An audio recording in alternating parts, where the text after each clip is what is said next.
Welcome to the We Shine Well podcast, where I have real conversations with thought leaders in wellness to help you live your most vibrant, aligned, and purposeful life. I'm your host, Kelsey, founder of We Shine Well. Here, we share honest stories, gems of wisdom, and insight to spark clarity and guide your next right step, so you can shine brighter from the inside out. Now let's dive in. Today, I'm bringing you the most incredible conversation from our summit, Limitless, and it's such a beautiful reminder that you are truly limitless.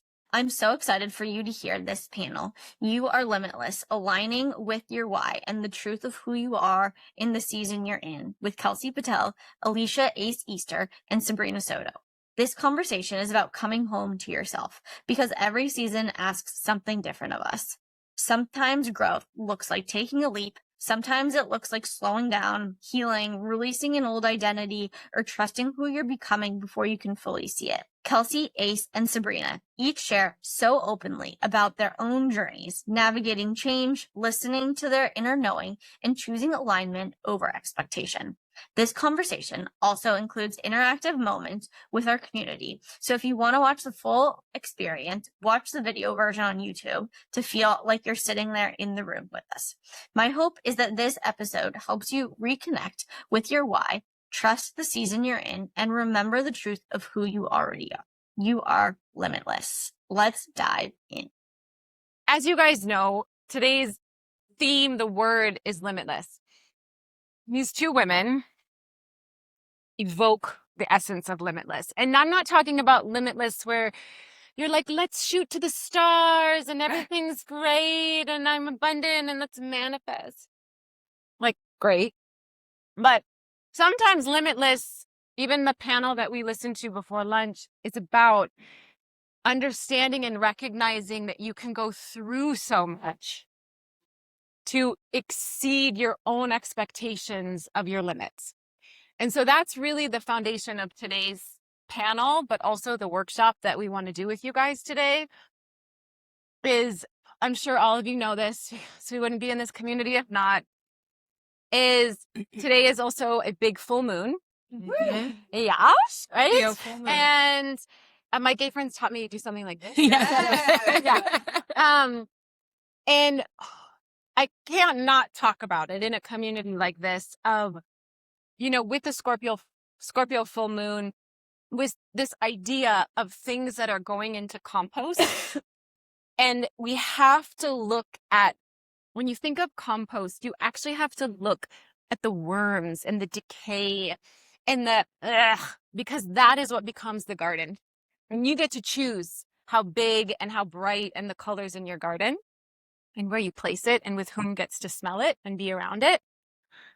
And as I ask them questions today, I also want you to just start noodling, because this is going to come back all the way to you and the own work that you're going to do with yourself today. If you've ever done any of my workshops, you know I'm not here to just talk, and we're not here to just talk. It's storytelling, but then it's you going inward to do your own stuff, because you're the one who walks out with you today. And you get to fall asleep at night and your head hits your own pillow and your thoughts make their own way into your mind, and your heart gets to decide how big it's going to be and who it's going to love and what it's going to do in this life. And oh shoot, I come again. If you were here last year, you know that this is just what I do. I'm a crier, so you don't need to cry with me or for me. This is just what I do when I get excited about community and I get excited about these new faces and these old faces, because God, this life is so profound. And if you've ever been in an experience of life where you think you're going to die, where you think you might want to die, if you think that, what is this life? Why do other people get this and that and this and that? These two women are a prime example of what transformation looks like, and how you can make something big and you can still go through something scary. And all of you have been through life, and all of you have gone through places. And today, your limitless is not about breaking glass ceilings. It's about both going down into the decay and that which has rotted, so that you can decide that you're going to take that and you're going to place it in your garden, and you're going to plant some new seeds today of where your limit actually becomes for the season of life that you're in right now. So let's just take a breath. Ah, thank you, thank you, thank you. Okay. So my first question is going to be from my beautiful friend Ace, who we met many years ago at a Whole Foods because I gave her tulips, as one does, as one does. And every time we find each other, we're both going through this moment of life. And you, one of the things I just love so much about you is you have taken pain and you have created community from it. You have created a sense of commemoration from it. And so I want to know, through that notion of limitless, when you were in the pain and the suffering, and you could share a little bit of your story, how and when did you start to see the little breadcrumbs that led you to creating something meaningful out of it? Uh, I love you and I love this question. My name's Alicia Krista Easter. I'm the daughter of Cynthia Geneva Lawson and the granddaughter of Eleanor Cecilia Lawson and Bessie L. Easter. I would be remiss to not invite them. I'm pretty sure they're already here into this space. Because talk about my first real heartbreak was losing my mom when I was 19 years old to pancreatic cancer. I was a freshman in college, and I said, okay, well, my mom always said we either get a job or go to school. And I was like, well, I don't want to go to work yet because that seems like it's boring. So I'm going to go to college. And I did, and I kept going, and something zipped up in me that moment that she took her last breath. I said, okay, so I'm all alone now. And the idea of cultivating community the way that in which I've been able to do it now was like the breadcrumbs along the way was deciding that I'm just going to finish school. That's it. I'm going to get a job and I'm going to work. And I don't know what else from there, but I'm very much operating in the right now without even knowing that language then. Then I took my first yoga class when I was on assignment in Chicago, and it changed everything for me. It changed the fact that like I actually started to learn not just about the body as an athlete, but as the body as like that holds so many memories and so many stories that some belong to us and a lot don't. And so moving in that way, I knew after I took my first yoga class that I wanted to share this with anybody who would listen, especially in the community that I'm from, especially from people that look like me, where it was like not that many around at all at that time. And so I decided that I knew that the pain that I was experiencing was grief. When I found that out, I was like, okay, so there's more information. Following the thread is what my old youth group pastor used to say. And it was different callings that would happen for me, like, oh, I'm going to go and get this job that I'll have for a couple years. I ended up staying for 6. I'm going to move to LA when there's a recession happening here in LA. I was like, I'll get a job. It'll be fine. I almost started selling knives, but thank God I didn't. Whew. Okay. We made it. Okay. But I was like, okay, I'm going to move to LA. I don't know what else there is there to do, but just keep going. And then the pain really overwhelmed me when I first set up roots here in LA because I stopped running. I stopped moving. I stopped chasing, or running from rather. What I actually needed to feel was grieve the death of my mom, even though it was years later, grieve the loss of my father, who I never knew, grieve the loss of a childhood I really never had, grieve the loss of like peace I never knew.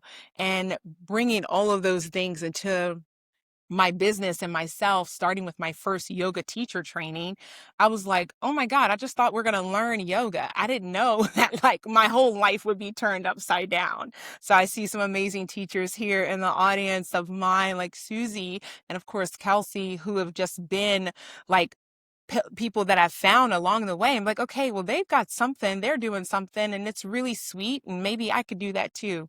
And I just kept going. And I just kept going from a place initially of like not knowing any other thing to do, that's surviving.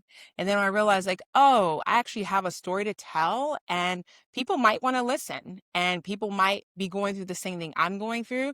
Let's find a motherless daughters group. Let's understand that piece as well.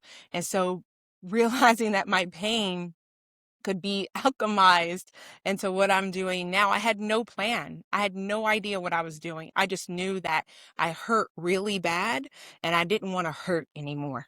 Mm. So She's just for any of you who have lost a mother, she has been on TV. She now on Mother's Day, like you have taken that pain Mhm. and you have literally transformed it into a creation for other people to be able to feel seen and supported and to honor that place inside of them that also has pain. Yeah. And it's like creating it not just for people who've lost their mom. In that process, I learned that people had really tough relationships with their mom. Maybe their mom was their first heartbreak, and understanding that too, understanding being a mother without a mother, right? So understanding all the different facets that come with that. So being able to do that. Oh, okay. And to kind of stay on the same thread, but I mean, you're fascinating. You have an amazing story of how you got into your career, how the power of, I believe you watched the movie The Secret. Yes. And how it led you into this unbelievable career and passion.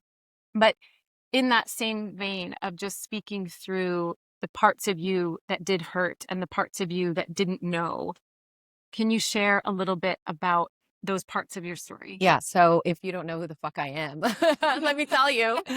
My name's Sabrina Soto. I have been on HGTV for 20 years now, and I found the job on Craigslist because I was married at the time and I had a nice husband and a beautiful house and a great job. And I watched this secret. One day I was at work. I was making really good money doing real estate, and it was like the lunch rush, and we all went to Baja Fresh, and I was waiting in line for my burrito, and I was like, I don't belong here. I don't belong here in this lunch rush at a Baja Fresh at noon. And I didn't know why I didn't belong there, but I just knew that it wasn't enough. But I was married to a cute guy, and we had a great house, and I had a great job. So why wasn't I just happy? And that night I watched The Secret, and I went to sleep, and I just knew, like, it was like somebody told me again what I already knew of, like, we have the power to create our own destiny and we control it. It's not outside of us. So my husband gets home from work and I'm like, I'm going to be on TV doing something creative. And he's like, have you been drinking? And I'm like, yes. And yes. And I'm going to be on TV doing something creative, and fell asleep that night. This is a true story. At 4:00 in the morning, there was a doorbell, and I'm like, somebody's at our front door. And of course, he's like, go get it. And I'm kind of glad that he did, because I get up and I go, and there was nobody at our front door. Because that's why he's my ex-husband. We'll get to that. I know, but wait a minute. Thank God he didn't, because I get up, I can't go back to sleep. And then I'm like, fuck it. I'm just going to go. Am I allowed to curse? Okay. Yeah. I'm like, I'm just going to go online and start making my own reality, right? So I go on Craigslist and I saw a bunch of ads, one being they were looking for a designer to do work on TV. So I'm like, okay, sent it. I sent that in probably I had no business, by the way, replying to that ad. 16 weeks later, I was filming my first HGTV show in DC. Yeah. Yes. And what's crazy is I was okay in my life. I was okay living in that house with that guy and that life doing real estate. But I knew inside that there was more out there for me. What the universe knocked at the door 100%. I really do believe that. I really do believe that, because so many other things happened during the audition. It was almost like somebody took over my body and was speaking for me, because I was saying shit that wasn't real. I'm like, why am I lying like this? But it was like, something came over me, and when I was filming, I was like, okay, even though the universe gave me this position and I wasn't ready for it, I'm going to make myself ready for it. So you don't have to be qualified to step into the life that you want. You just have to step into the life, and then you'll figure it out afterwards. And after that, what's crazy about my story is that I was homeless at the age of 17, and I would come home from school. My mom became an alcoholic, and so I was like a latchkey kid, and I would make the house look pretty, really, really pretty. And so when we got evicted from the bank, like they physically got us out of the house, my high school friends had no idea how poor we were because the house looked so pretty all the time. That's where my passion comes from. So I do believe, especially as women, we deserve to come home to a sanctuary every fucking day. We live busy lives. You should have a space that you can't wait to open the door to.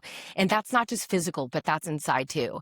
And so it's become now, again, my passion to teach women this, that our homes matter and our bodies matter too. So everybody that we talk to, everything that we eat, drink, listen to, watch, it fucking matters. So make sure that you make those choices to be your future self. Because if I only made the choices for the self that was there that day watching The Secret, I would not be 20 years later I'm still working for HGTV. And I've reinvented myself a million times. I'm going to be 50 in a few months. And I just got married to a hot guy who has a job. I know.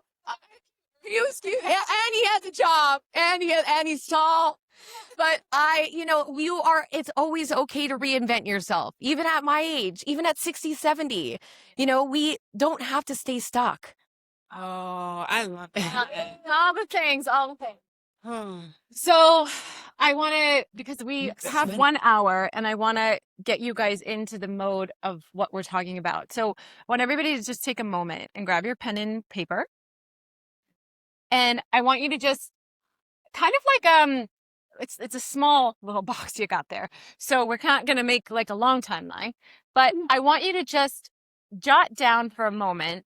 What if you were going to reinvent something today, right? Like we're in this energy of the full moon. We are talking about this essence of limitless. But imagine you're looking at the compost right now.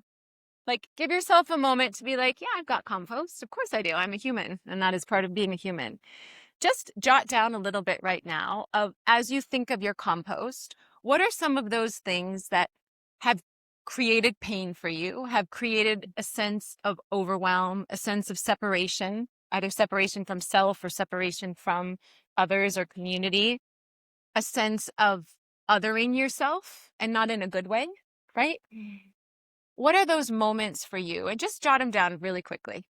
You don't have to think too much about them. We're not reliving them. We're not putting them back in our nervous system to awaken them. We're just having kind of a bold awareness of them. Like 2 or 3 things. And once you have them, I want you to just circle one thing on there that you want to connect with today, just whatever comes to you. So just circle that one thing. You can come back to the other 2 like later tonight if you have 5 minutes to yourself. And then I want you to just draw a little arrow from it and notice in your life right now how you've taken any of that pain, any of that compost, and started already to put it into purpose, to put it into something that, even if it's not something that you do or give to others, but how has it given back to you? Yeah. And then just write that down. And as you guys write, I'm going to share. So I had a mom who was also an alcoholic, struggled with depression, struggled with bipolarity, was kind of a victim of her own pain. And I have carried a part of that pain as a physical manifestation in my back for years. It sort of showed up when I was in my 20s. I started working on Capitol Hill and I'm sitting at a desk all day and I was very serious. I'm 22 and I'm very important. And it was crazy. I literally worked on Capitol Hill for a senator and I was not important enough to have my own office, obviously. So I sat at a cubicle and my mom would call me from the psych ward and I'd be like, Senator Hyan's office, this is Kelsey. I got to get out of here. Your dad's not answering my calls and I got to get out of this place. Okay. So nice to talk to you today. We'll talk later. Like I had to stay in my life that I was living and building that was exactly where I wanted to be. And I had to also be confronted with it all the fucking time. And that manifested for me as a literal physical pain in my back. It just so happens that it's right behind my heart on the left side of my spine.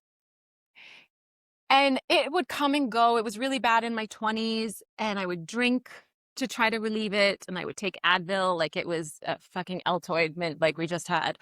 And nothing really worked. But I continued to kind of just charge and go and go and go. I could have never imagined, though, that sitting here now at 44, one of the reasons I had this huge career on Capitol Hill, I had a huge career in a Fortune 500 company. I did crisis PR. I opened up my own fitness studios in my late 20s, early 30s. I owned a healing center.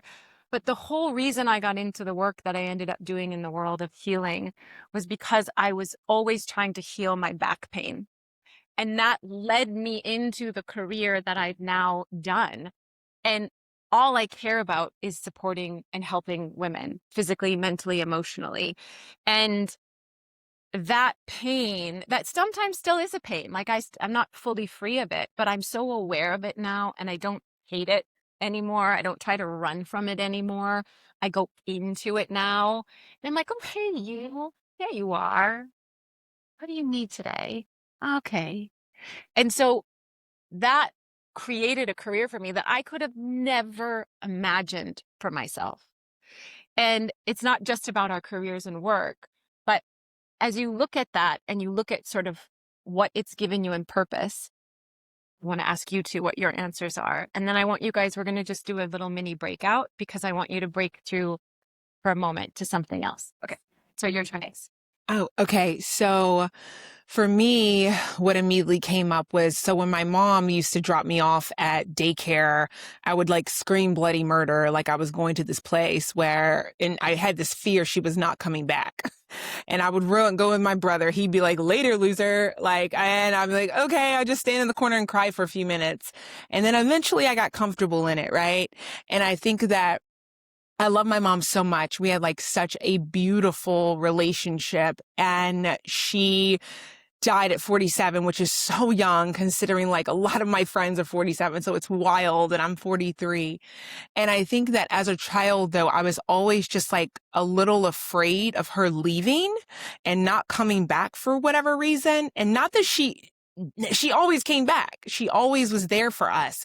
Even in her own painful moments, she was always at everything for us and with us. But that stayed with me. And as a child, I didn't know how to regulate. I didn't know what any of that meant. So when she passed away 5 days after my birthday, I was like, oh, she's really not coming back now. Okay, so like, what can I do with this information? I've actually never thought about it from this framework, Kelsey. You're good. What can I do with this information now? And when during 2020, like around 2020, into 2020, 2021, of this person I used to know was like, why don't you teach kids yoga? And I was like, have you met children? They're really scary. They're real scary because they're really real. And I was like, okay, let me look. And I was like, why? He's like, you're so animated. And I was like, all right, let me do it. And I tried it on Zoom, and it's become a business for me to now I have teachers that work under me, and I work at preschools and middle schools and high schools teaching children how to regulate their emotions, especially when, they're like, mom, and they're screaming. And I'm like, I know, girl, me too. Mom, let's sit here and figure it out together. But then also, in addition, I have this really cool wind chime. Oh, this really cool thing. You know what? That's going to I'm trying to distract you from what's happening, but I'm also going to let you sit with what is. And so my ability to be able to turn this fear that I didn't even know was a fear for a long time into something that I've literally is like, lights me up. I believe Samantha asked that question earlier. It was like, what lights us up and brings me joy? It's working with kids of all ages. And so, yeah, that's for me. Oh. Yeah. I remember when my mom dropped me off, like when I was in kindergarten. Yeah. It's traumatic. It's traumatic. It is traumatic. You're like, who are these people? And I thought my brother was my ally. And he's like, no, dude, I'm out. I'm like, okay, cool. But I love my brother. He's a great father, great husband, great brother. So, you just love him. I think the same, what I said earlier of what my pain of growing up in a house that was falling apart. I mean, really, that house became in Castaway, like Wilson, that volleyball, that house became my volleyball. It was every day I would come home. My mom was out and she wouldn't get home till midnight. And so I was just home alone in this house, and I would trinket. You know, one day I would clean the screens, the other day I would organize an office, and I created this like safe space for myself. And now that I've been doing homes for people for 20 years, I realize how many women do not have a home to come home to every day. How many women I talk to that drive up in their driveway and they stay in the car because they don't want to go inside, because they know that chaos is waiting for them. They know that they were just on. They have to be on in there too, for their kids, for their husband, for their pets, for their birds, for their cat, you know, and then they never have time for themselves. And so stepping into my new self, I wrote a book about my life. And I was worried because anyone just wants to hear about my like budget design tips and how to paint. That's all in my head that people wanted. So I did the design book, and I, by the way, hated it. I hated that book because it wasn't me. And I knew but I was still doing the same thing that I did before. I'm being in this box that everybody wants me to be in instead of being in what really lights me up. So I wrote the fucking book, and I got an agent who would not take no for an answer. And finally, Penguin Random House picked it up, and it's coming out at the end of this year. And I thank you, but I'm so excited about it because I keep reminding myself, and I think that's what we have to do. Even though we know the steps we have to take, we have to be reminded by the people around us, by panels like this, by workshops, by doing the work that, you know, you can constantly do the thing. You don't have to stay stuck where you are just because you're making the money, just because he has a job, just because it's fine and it looks good on paper. We are allowed to change our mind. We are allowed to do something new, and it could be scary, and it's going to be scary, but that's the whole point, because you never know what's on the other side. And I know that cliche. What is it on the other side of fear? What is it? What's on the other side of fear? Joy. Oh, right. Whatever they say. But the point is, like, we can constantly reinvent ourselves, but the only thing is our job is to have a safe space to come home to at the end of the day, in our bodies and in our sanctuary, in our shelter. I'm just curious if you can enlighten yourselves for a moment of what would reinvention look like to you? Like the scariest, most perhaps unrecognizable version of you to everybody else. Have you guys ever listened to Ram Dass? Mm-hmm. I was listening to this thing on a walk just the other day, and he's like, so I was born and I got onto this spacesuit. Did you all know we're wearing a spacesuit? Mm-hmm. And I was like, what is he talking about? And I followed along, and he's really funny. And it just made me realize how much we create this invention of this moment of who we are, this season of our life. And then we're like, hi, yeah. This is who I am. Yeah. You know me? Yeah. I know me too. And we create this this community around us that reinforces this being that we have now become and that we've all collectively decided that this is who we are in this moment. And it's so limiting because then you feel like if I go outside of this a little bit, what's going to come back? Who's going to be here? What will this become? Will I be secure financially, emotionally, relationally, blah, blah. But I do believe that at most times, all of us have a little more truth that we might not be tapping into. Just like a little bit more. Some of you might be like, well, that's 90% of me. And maybe some of you are at 99% living your truth, but there could still be that 1%. And sometimes that 1% is enough to kind of grab you. Yeah. Especially like right before your cycle. If you're still, like that 1 week. Yeah. And you're like, I'm crazy. This is a week I'm crazy. I am definitely crazy. And then the next week you're like, what do you want to do? It's like, but if you're not honest about that 1%, it is what grabs you in those moments. And so to sort of support yourself in that, I really want everyone to you can do the full yawn. She's like, large day, baby. 2 toddlers and she's been at 2 events today. You can lay down. But to really think about like, where is that next reinvention? And you don't have to know it all today, but I want you to just get so radically curious and write something down right now. Like, if anything at all could be, what would it be? If anything at all could be reinvented, shifted, opened up, what would it be? Like, write it down. And then what would yours be? There was a little part of you that could reinvent something right With now. no limits. With no limits. I am creating women's circles like this, Yeah. which is so scary to me because I turn into this high school, junior high version of myself. Like, I'm going to throw this party and no one's going to come. Oh, good. And it's so scary. great. It's so scary. It's the best. I know. Is it though? Yes. I know, but I'm working towards it. And what I've also realized in this is that you have, like, if I want to create this, what am I doing today for that person? Yeah. Like, what choice differently am I making today? Maybe it's not talking to that toxic friend of mine for an hour who just complains. Yeah. It's like, I need to start looking at the things that I'm doing today if I want that person to exist. Love. So it was a question. Yeah, What would you reinvent? Oh, What is a little part of you that wants to come out today that you maybe haven't talked about? Oh, God, the little part of me that I think that, wow, to reinvent. Limitless. Limitless.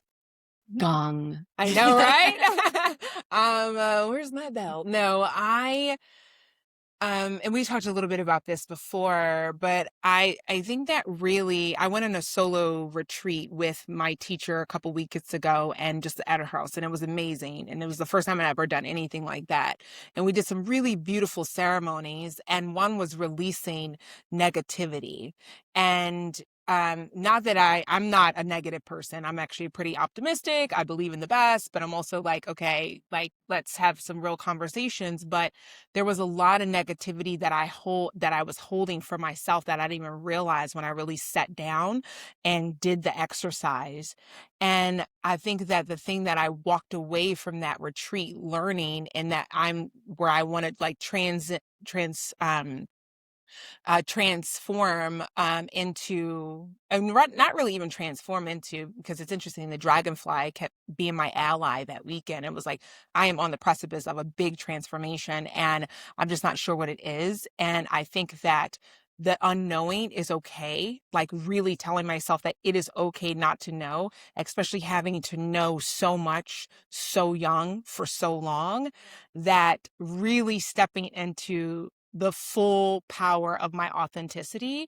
And that's being this business owner that is stepping into a beautiful, abundant, authentic relationship. It's becoming a mother myself one day, like really being unafraid of that, even though I'm looking at what my life is now. And I'm like, where would a kid fit? It's like the kid's not supposed to fit right now. The kid is fitting where you're going, because that's where the kid and the relationship and the business is going to be. So really following that thread and not being afraid of like not knowing. So yeah, I think that's really what is, because it's scary. I mean, like, it's something where, like, I love that you said having a home. That was like what I learned in my yoga teacher training, that when I learned about the chakras, my root chakra was all out of whack. It was like anything that I had to do anything that I could to survive and to be safe. So the biggest thing for me was like, I got to make sure I have a roof over my head, food in my kitchen, clothes on my back, and my bills paid, like bare minimum. And so I was like, that's all I was, operating at the bare minimum, because it was so much chaos at home. It was so many things that were not safe that I experienced and saw. And so that's all I was seeking. And so when you really get out of not having to operate like that anymore, and not having people around that birthed you or like was a part of your journey at the beginning, or could really help you get there, that you can truly trust with your whole body, because your body, you were in this fight or flight mode for so long, that it's a lot of steps to get to trusting the process of knowing that I'm no longer operating in the survival space anymore. I'm really like, it's all going to work out and it's all going to be beautiful. And I have this beautiful home. I have this beautiful career. I have beautiful friends. I have a beautiful village. And I didn't know how any of this shit was going to come to fruition, but I was really operating from a place of not having anywhere beautiful to come home to. And that meant like, I need to come home to myself, you know? And that was scary. So yeah, working with that. Amazing. Yeah. I want everyone to turn to someone and speak your limitless, because the reason is, you guys, words are powerful. Words are vibrations. We are living in a universe that is full of vibrations. So you're speaking it out loud because you're letting it come back to you, right? So you're taking the compost that we've already identified and you're thinking of what you've already done to turn it into purpose. And now you have 2 other things perhaps on that list that you wrote down that have been things that you are composting. And I want you to think of how you can enact those and begin to create those into some type of other part of your life, whether it's actually healing pain in your body, whether it's finally allowing financial abundance, because financial abundance is so often about receptivity. We think that it's this, thing that we're doing all the time, and I get in that loop too, but it's really about going, how open am I to receive, right? So think of your receptivity. Think about your body. Think about your inner child. Think about children. If you have children, think about where you live. Think about your parents. Think about your ancestry. Like, get really big for a moment of think of all that as earth for you to rise and be lifted up upon. That you are standing on a pedestal of life, and you are the witness to the you that is rising, you that is limitless, right? Like, I am a fucking queen when I am in my limitless. And I'm not always a queen, right? Because we all have those places that our minds can trap us and go into. But I know what I am connected to when I am in that place. I know that God is there. I know where all that light is coming from. And so in that essence of limitless, it's not always about what I do and what I am seen as and that identity crisis that we go through, but it's about what makes you feel limitless. What are you actively participating in the world that makes you go, I can breathe, I can stand, I can share, I can give, I can receive. I'm not contracting in different places because of the triggers and all of life, right? So just take a moment, close your eyes for a second, uncross your legs for a second. This is it, and we're wrapping up. Take a breath.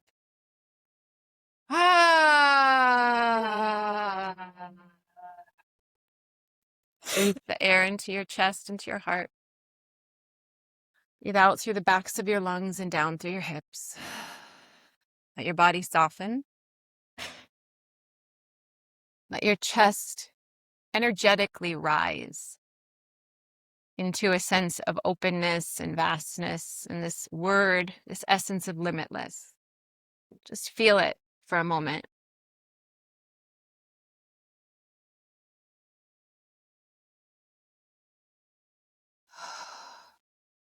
And then just notice yourself.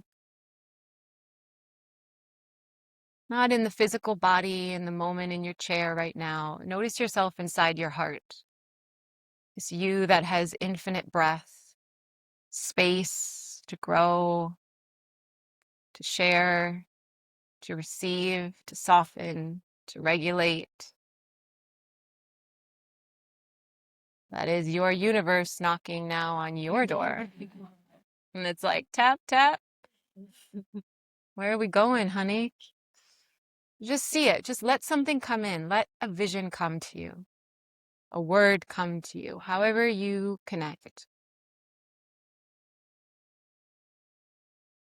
And just see her. Welcome her.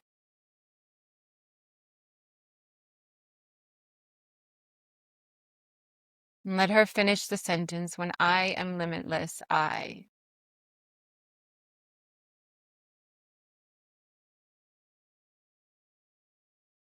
Take a breath in. Take a breath out. Inhale, tuck your chin to your chest. Exhale, gently open your eyes. And share with someone, please. Thank you for tuning in to the We Shine Well podcast. If today's conversation lit something up in you, I'd love for you to share it with a friend, leave us a review, and dive deeper each week by subscribing to our Substack in the show notes to interact with guests and discover more resources to expand you. Until next time, keep trusting your right next step and keep shining.